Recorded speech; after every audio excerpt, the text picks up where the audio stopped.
This program is brought to you by the Genesis Communications Network, a world leader in talk radio since 1998. Visit GCNlive.com today.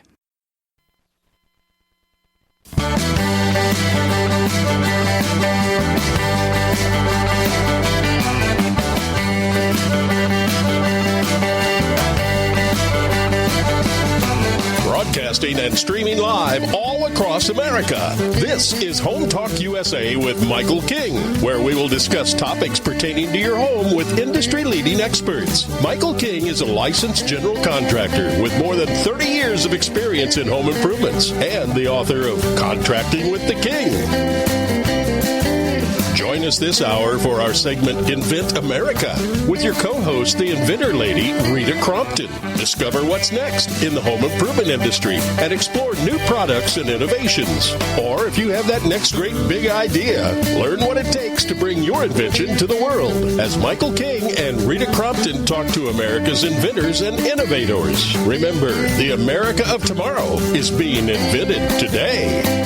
We invite you to visit us at HomeTalkUSA.com, one of the best resources for home improvement information around today. Your best life begins with your best home, and there's no place like Home Talk. That's HomeTalkUSA.com. And now, we proudly present Invent America from the #1 home improvement radio program in the country, Home Talk USA, with your host, the Cajun contractor, Michael King, and his co-host, the inventor lady, Rita Crompton. Yahee!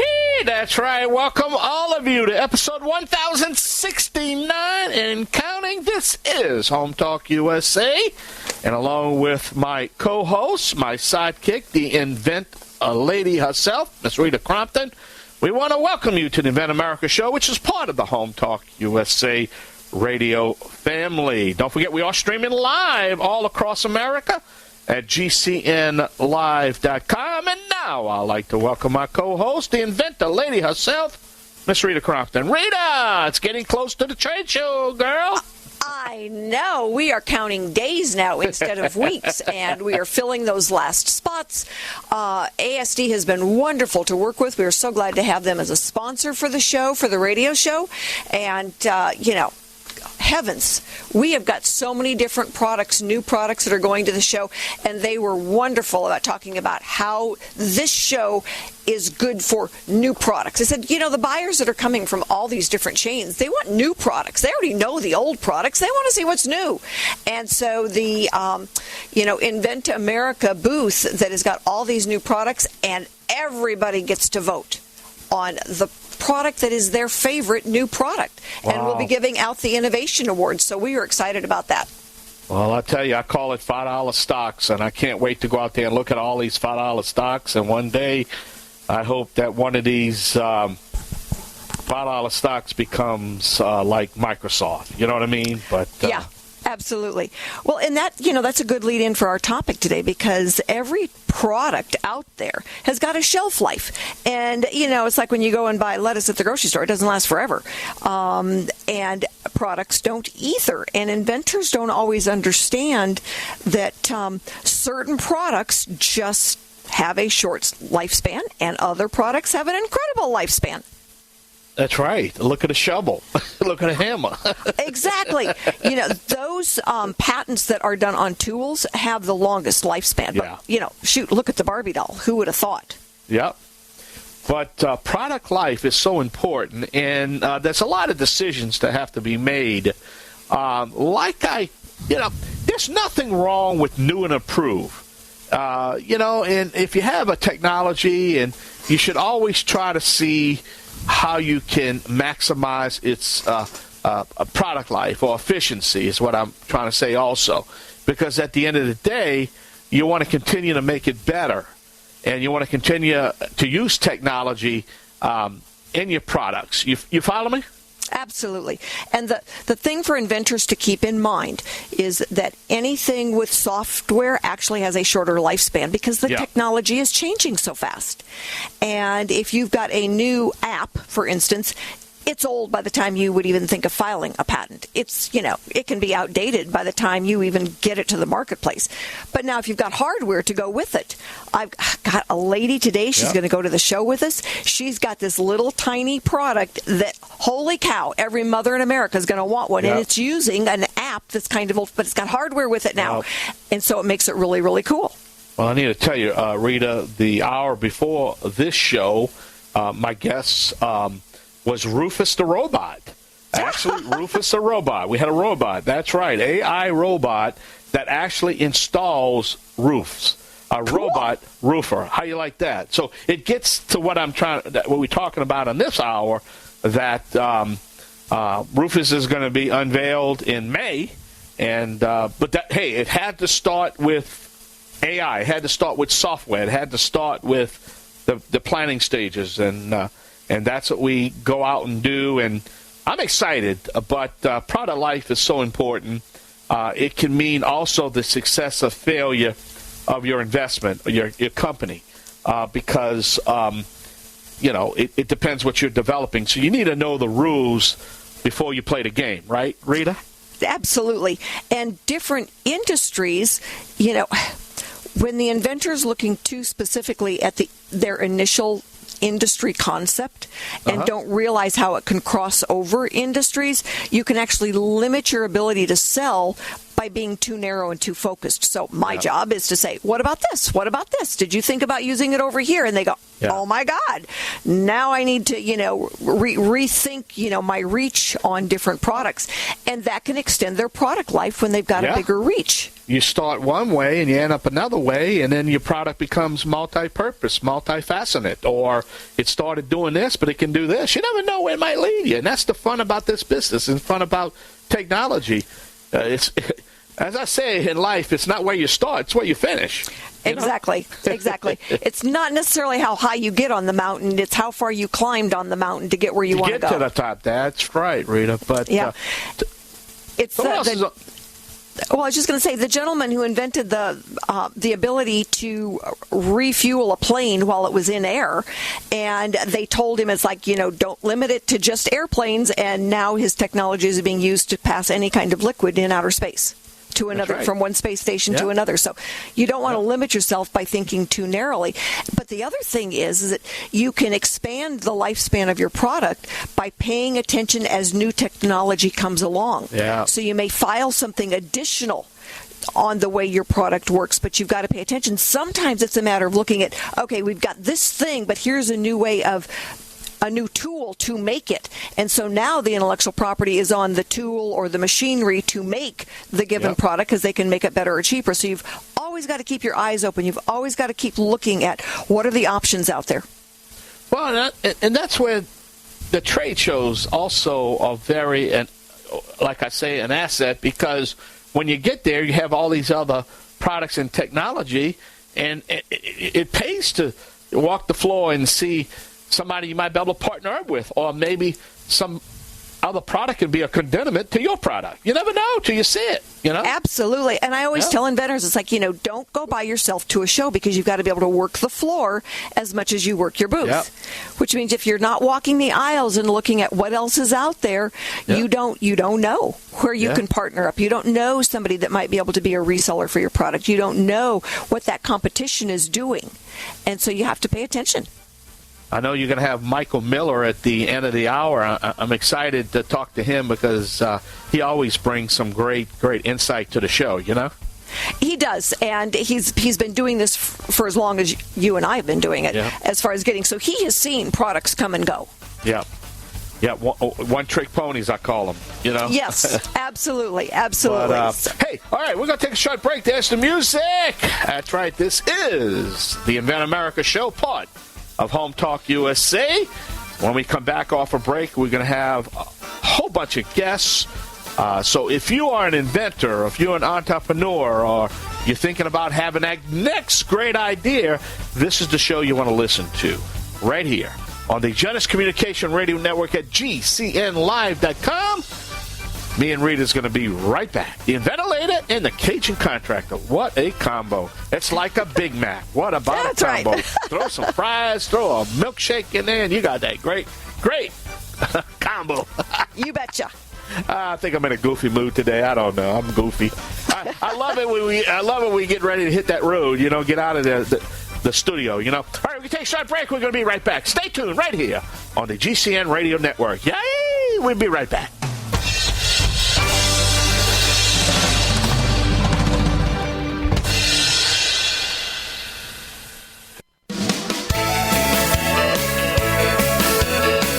Welcome back to Home Talk USA with Michael King. Do you have questions about your next home improvement project or home repairs? Now you can chat with verified home repair and home improvement experts in just minutes. Get the help you need by visiting HomeTalkUSA.com, one of the best resources for home improvement information around today. Your best life begins with your best home, and there's no place like Home Talk. That's HomeTalkUSA.com. And now, back to Invent America from the #1 home improvement radio program in the country. Home Talk USA with your host, the Cajun contractor Michael King, and his co-host, the Inventor lady, Rita Crompton.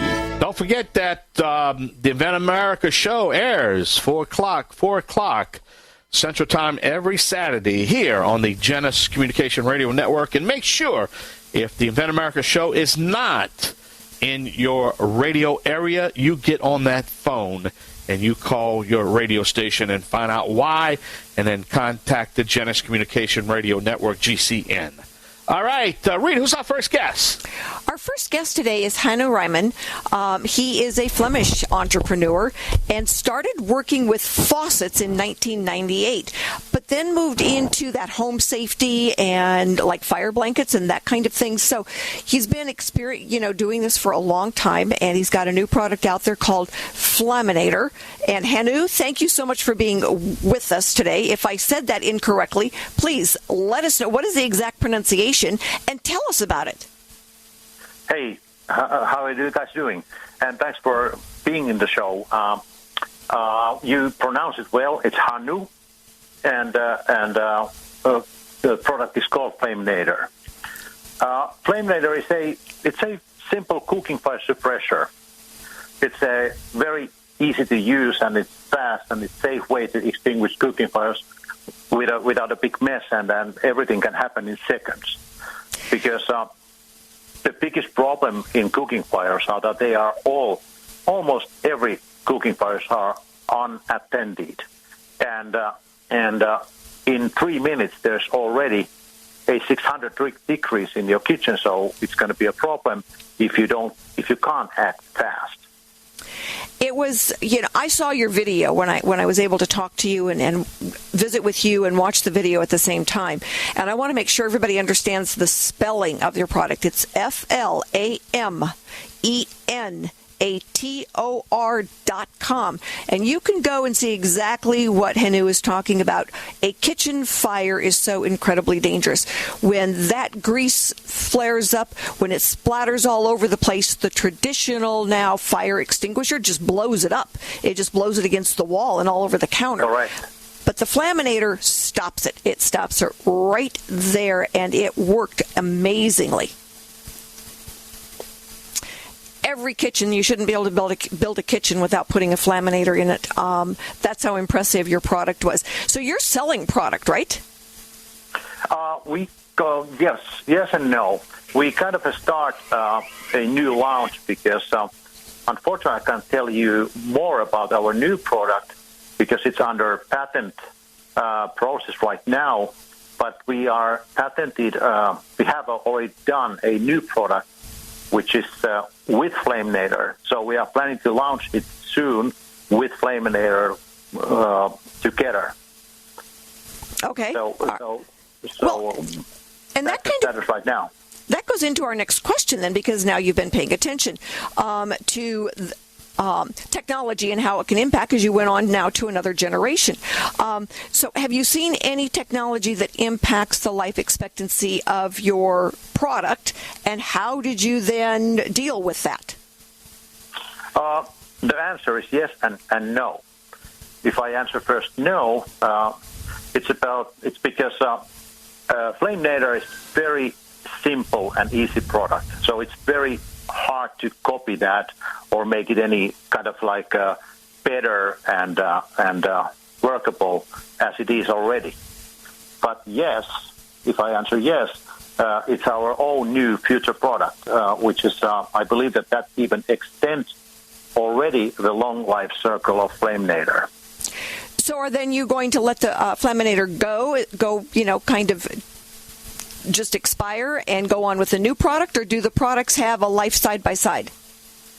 No, they are side by side products. They are like combining each other. So it's a very cool product, and I wish that I could tell more, but unfortunately not yet. But these products together will be a very, very good item at every home.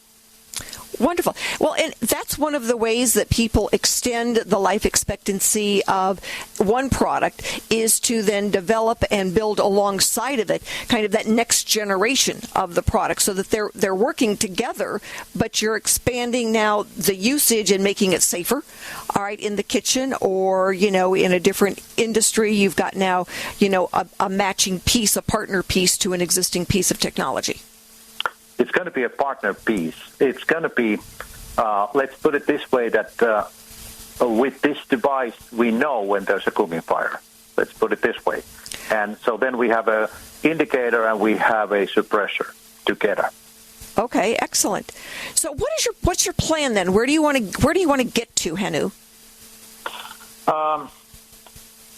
Let's say, hard to say actually, but because cooking fire is a leading cause of home fires and home fire injuries, and also a second leading cause of home fire death. My biggest wish that our product can, of course, save lives and homes. And of course, I would like to see that Flamenator finds a place in every single home in the United States, because every third minute there's a cooking fire in USA. Wow. That's, that's scary. And, it's a smoke detector only can do so much. It can allow you to know that there's smoke in the house, but it certainly is not something that you can combat then what's going on. Yes, so smoke detector is, of course, it's a great item and a very important device at homes. But when we are talking about cooking fire, it's just way too slow. So it can react the cooking fire in about 3 minutes. So our device and Flamenator together, you can act in seconds, like seriously in seconds. You can smother the fire less than 30 seconds safely and without any mess, and everybody can use it. Right, and I did see that too, and it was easy to use. So, Hannu, thank you so much for being with us today. Again, the website is www.flamenator.com. We will have it posted on our site. So, save yourself, save your family. Go and buy this wonderful firefighting product, and we will be right back with our next guest, Leo York. Thank you. Thanks, Hannu. Thank you.